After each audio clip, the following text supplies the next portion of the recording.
Hello there folks, and welcome to this unit on delayed killswitch soloing Tom Morello style. Tom Morello, isn't that the fellow with the baseball cap who always carries his guitar strapped straight under his chin? That's right, but he's also one of the most influential and creative guitarists of our time, and famous for his work with bands like Audioslave or Rage Against the Machine. So what I'd like to highlight is his speciality of tapping the notes with the left hand, actuating the kill switch with the right hand, and sending the result through a delay effect to gain that unique sound. Now Tom Morello uses a customized Strat type guitar with a dedicated kill switch on the lower horn, but the good news is that we won't have to. In fact, any standard guitar will do as long as it's got two pickups and a volume control for each pickup, and of course a toggle switch. The other prerequisite is of course the delay device, which is in my case an analog delay pedal, but could be of course a digital delay pedal or a reg unit or your sequencer's software plugin or a multi-effect or whatever you can think of. So let's get started. Now first of all, let's leave the delay and the kill switch aside and let's concentrate on what the left hand does. And since the right hand will be busy triggering the kill switch, the left hand will have to create all the notes by tapping. Now let's take a closer look.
When it comes to kill switch action, we've got to prepare our guitars accordingly.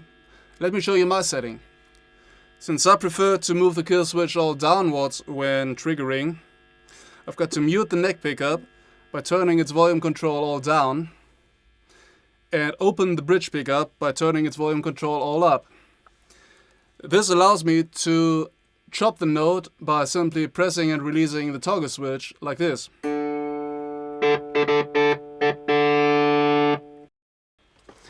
And if you're the toggle upwards kind of player, all you've got to do is swap the volume knob settings and you can have the same effect the other way around.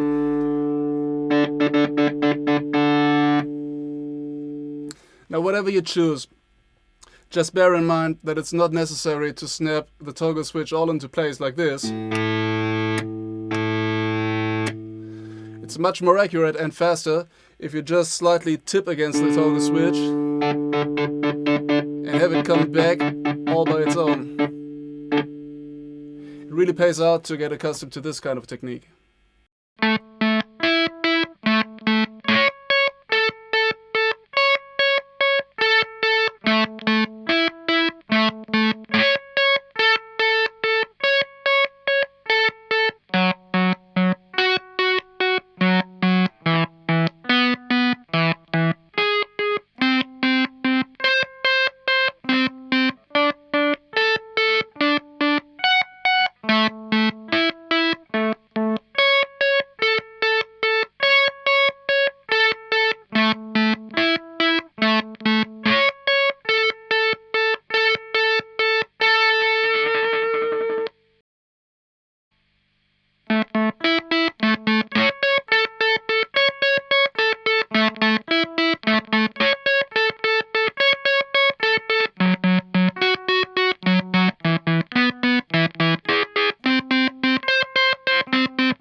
Now let's deal with the effect settings.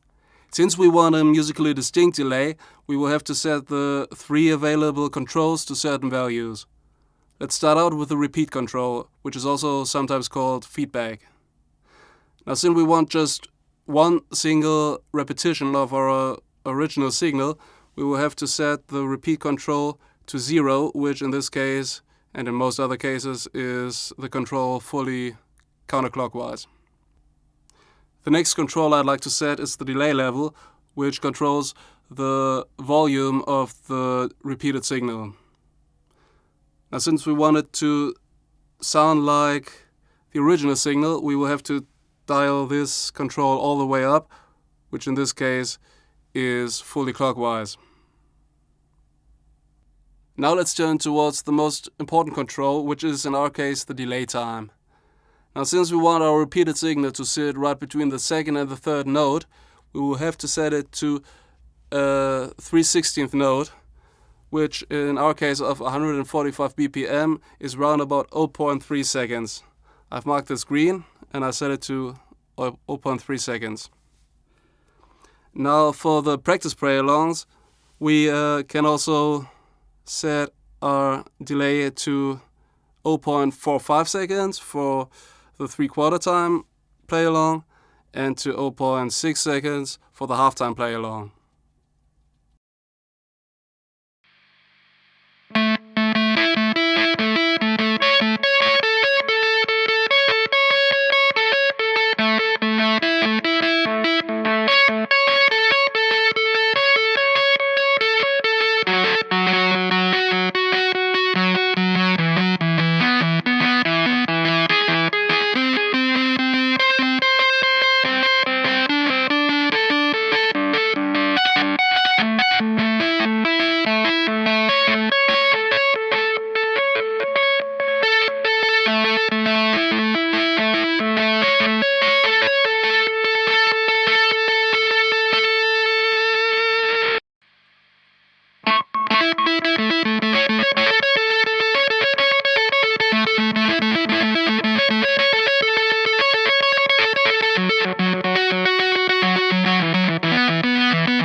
Needless to say that you won't have to stick to my chord proposals or the Audioslave sound to have fun with this technique.